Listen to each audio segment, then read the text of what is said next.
मुझे ये सब नाटक देख करके ये लग रहा है कि बेस्ट जो मुझे डायलॉग लगा कि मेरी तो गोलियां ही खत्म हो गई।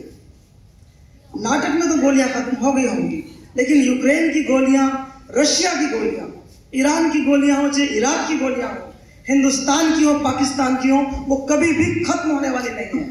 लेकिन मानवता का सपना यही है कि गोलियां खत्म हो जाए। मुझे याद आ रहा था बैठे बैठे वो गाना, सांस थमती गई, नब्ज जमती गई, सांस थमती गई, नब्ज जमती गई, न न न न न न न दिया, मरते मरते रहा पाकपन साथियों, अब तुम्हारे हवाले साथियों। मेरी बात यहाँ से शुरू होती है। जब ये लोग मर रहे हैं, सिसक रहे हैं, तो गाना गा गा के बोलते हैं, अब तुम्हारे हवाले वतन साथियों, तुम्हारे हवाले, हमारे नहीं, हम तो सीनियर कैटेगरी में आ गए हैं। तुम्हारे हवाले इसलिए कि इनको यकीन था कि युवक ही जो हमारे देश की रक्षा सुरक्षा कर सकते हैं। लेकिन इन बेचारों को गोलियां खाते हुए, जख्मी होते हुए ये जरा भी आभास नहीं था कि जिसके हवाले हम वतन को करते जा रहे हैं, वो युवा पीढ़ी तो डीएसपी साहब भी कह रहे थे, कोई गांजा, सुल्फा, चरस, भांग, चिट्टा, काला, पीला, पता नहीं क्या क्या पी के उल्टे पड़े हैं।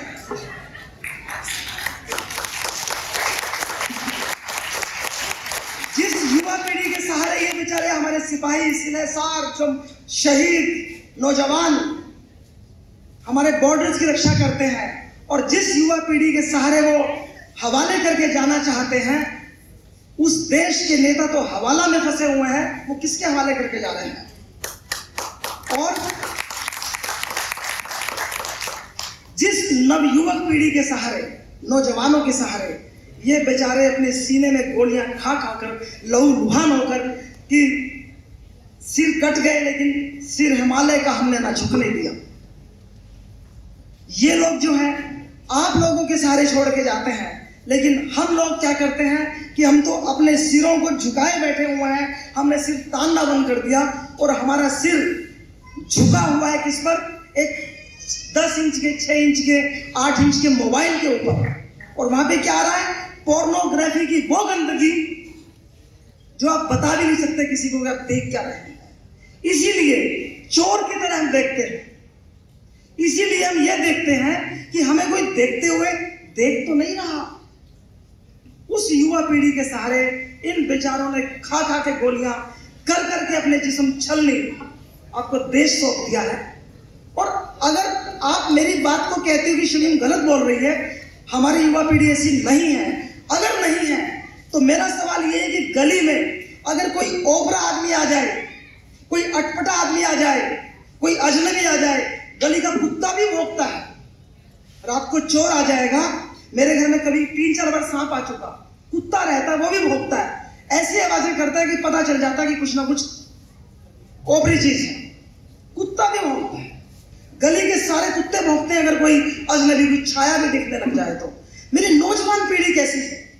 ऐसे ऐसे चोर संसद में चले गए, लुटेरे, अपहरणकर्ता, ऐसे ऐसे शोषक, ऐसे ऐसे नीच, ऐसे ऐसे निम्न स्तर के लोग संसद की कुर्सियों पे जाके बैठ गए, और मेरे नवयुवक कोई शोर नहीं करते, चीखते पुकारते नहीं है।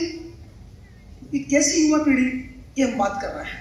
मुझे तो याद आते हैं कि बिल्कुल कहीं दूर नहीं लेके जाना चाहती मैं आपको, हमारे जीवन नगर जो कि मशहूर है कूका मूवमेंट के लिए, नामधारियों के लिए। नामधारी एक सरदारों की पंक्ति है अलग से। नामधारी क्यों कहते हैं उनको?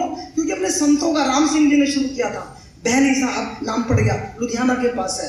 तो ज्यादा विस्तृत नहीं करूंगी, लेकिन एक घटना सिर्फ 1872 की, यानी कि लगभग आज से 160 साल पहले 12 जनवरी का दिन, और वो लोग अपना आंदोलन कर रहे थे। उन आंदोलनकारियों के ऊपर उस वक्त के जो कमिश्नर थे मलेरकोटला के इधर के इलाके के, उनका नाम था मिस्टर एल कावन, एल फॉर लॉयन, एल कावन।